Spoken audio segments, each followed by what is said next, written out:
Hey everyone, it's Adrian Pessel. Today's topic is house location surveys. The question is, do I really need one? The answer is yes, you do. Although you can get apps on your phone, they are not going to protect you from the troubles and mistakes that could happen by not getting a survey. It could be a very expensive mistake. Let's talk about what an actual survey shows. It gives the legal descriptions, easements, if there's any encroachments, what the adjoining properties are, setbacks, and any information that might be recorded on the deed. Let's define each one of these terms. Easements, the right to control part of a property for a specific reason. The most common easements that you'll see on properties are utility easements, such as telephone poles or storm drains.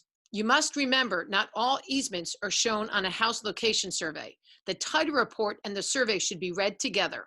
Some easements are contained in the title report and not shown on a survey because they were not created at the same time the lot was created. Let's look at an easement on a survey. Look at this property on Victoria Crest. Here's the property. And in the back of the property, there is a storm drain easement. And the only way you could tell that it's there is if you look to the left and you look to the right, there's going to be these grates that are there that's going to allow the storm water to drain off under it. So if you weren't looking for that and you just came into the backyard and saw this property, you would not know there's a storm drain easement there unless the sellers told you, you asked, or until you got the survey the day of settlement. So if you purchase that house with the expectation that you were going to put a shed or a deck or a swimming pool in your backyard, you would not be able to do so. Now let's talk about encroachments. Encroachments are to intrude upon another person's property. This could be a fence, driveway, shed, or a patio.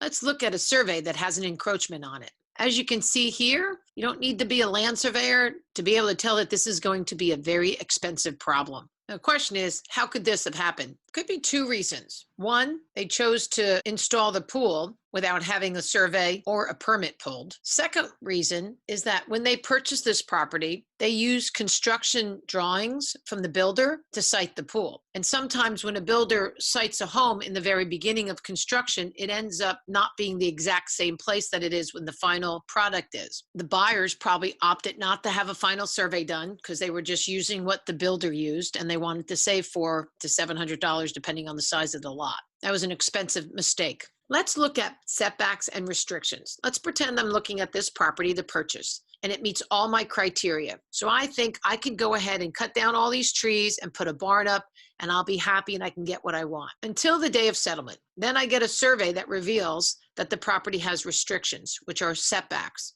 It says I can't build anything outside of that area. So if I want to put a barn over here or back in the corner, I wouldn't be allowed to do so. And if I couldn't build the barn that I wanted, I may not find any value in this property anymore. But unfortunately, it doesn't give me the right to walk away from the contract, which now creates a whole level of stress that most buyers don't want to be a part of. So let's talk about some questions of when a survey is done. Surveys are normally done prior to settlement, or if you're doing a renovation or an addition, the local county government is going to want a copy of a survey. Are surveys a requirement? No, not all lenders require having a survey. Some do and some don't. Can you void a contract because of easements or setbacks that you find out the day of the settlement? The answer is no.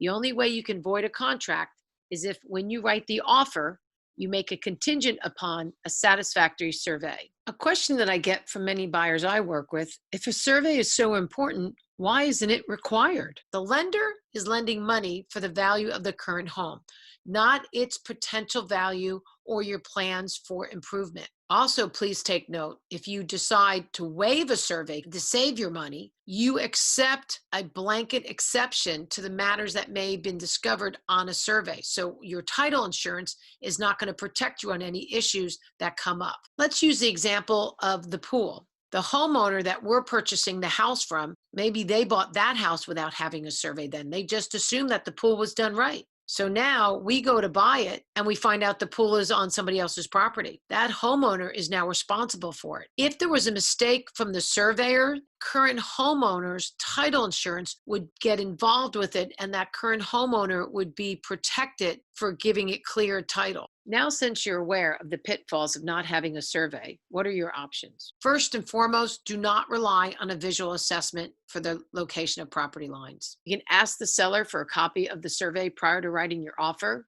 You want to make sure that it's relatively current If the surveys from 20 years ago walk the property lines and get a feel of what kind of additions or renovations were done, you can have the sellers do a disclosure if they know of any easements, setbacks, or encroachments. You can check with the county and see if there's any information that they have on the subdivision plats, but they're not always recorded. Remember what I said earlier? Or you can make your offer contingent upon a satisfactory survey. That has pros and cons, but that is probably the safest way to know exactly what you're getting when you purchase a home. So, why do you need a survey? As a recap, it shows the location and existence of the property. It shows the relationship of the property to adjoining properties. It establishes discrepancies between the actual occupation or use and recorded description. It displays the location of any physical improvements in the relationship to the boundary lines of the property. And a survey is the only reliable way of obtaining and confirming the basic information about a property. And I sum it up this way. Would you ever buy a property not knowing what floors the bathrooms are on or what floors the bedrooms are on? The answer is no, you would never do that. So why would you buy a property that you have no clue what you can or cannot do to the land that the house is on? As you've just learned from this video, getting your land surveyed is really important, especially if you're planning on doing any type of improvements or renovations to the property. You want to make sure you know exactly what you can and cannot do for your largest investment. So here's my disclaimer. Always seek the advice of a professional licensed land surveyor. And special thanks goes out to George O'Quinn of Dominion Surveyors Incorporated. Feel free to give George a call or leave your comments below. Have a great day, everyone.